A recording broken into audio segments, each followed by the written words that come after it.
This is how to scan to Google Drive directly from the Sharp scanner copiers.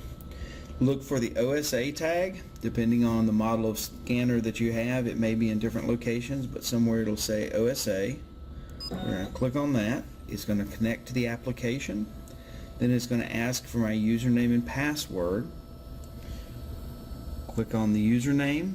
If you don't like using the keyboard here, simply pull out the keyboard, and I'm going to enter my official Appalachian username. Hit OK. Then I'm going to select password, and this is my normal ASU password. We'll hit OK. Once both of these have been entered, click the OK button. Now it's got three options on this particular scanner.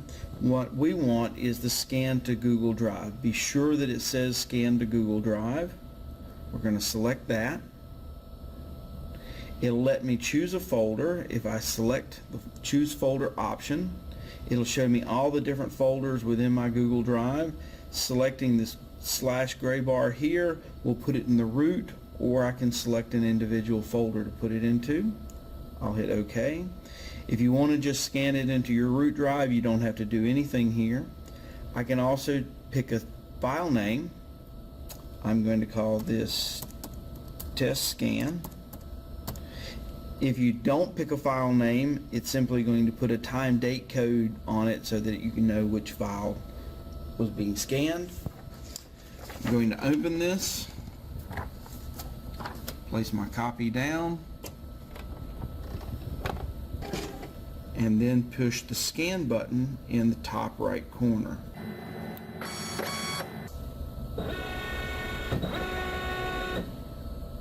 Once it scans, you can either end using the read end button, or I can select to make another copy or another scan.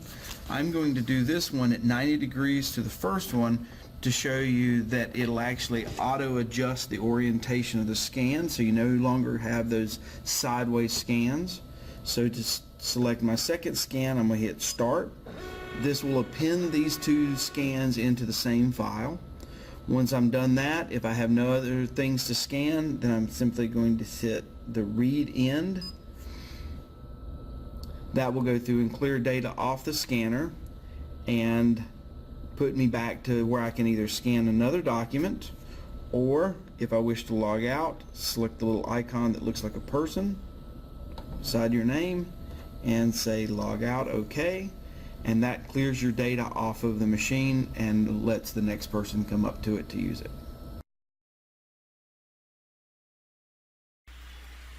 Now that we've scanned the document and uploaded it to Google Drive from the Sharp scanner, I've logged into Google Drive just to look for the file.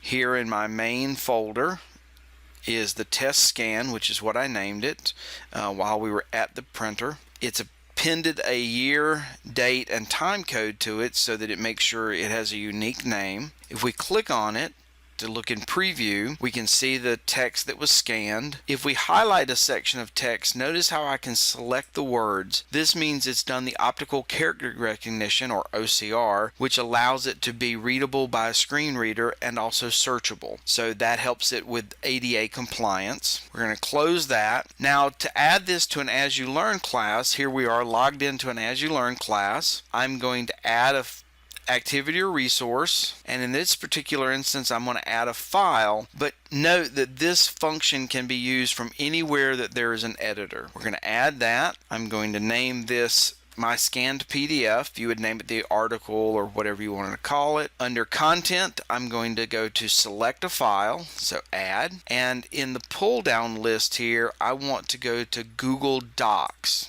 It's going to ask me to log into my Google account, and notice I've got two different Google accounts.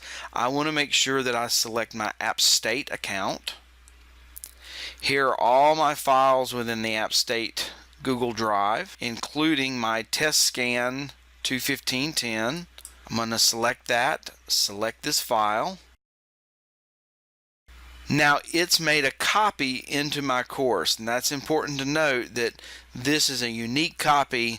The one that's now in your Google Drive folder isn't necessary to keep that, or if you make changes, it will not be reflected here. This is a copy of that file. We're going to say save and return to course. Now here I have my scanned PDF. A student coming into this course, when they clicked on it, it would then open the PDF from there. Notice that the PDF open in the window is ADA compliant because we can highlight text. We can also search the document for a specific piece of text. So if I do Control Find and I look for Adobe, it actually finds the words within the document. Also want to point out here, if I scroll down, here's the second page that was scanned, and remember on the copier we turned that 90 degrees and it automatically found that text and oriented it correctly, so it got rid of that sideways text, but it did clip the text off because it would only scan the section that was on the glass of the scanner.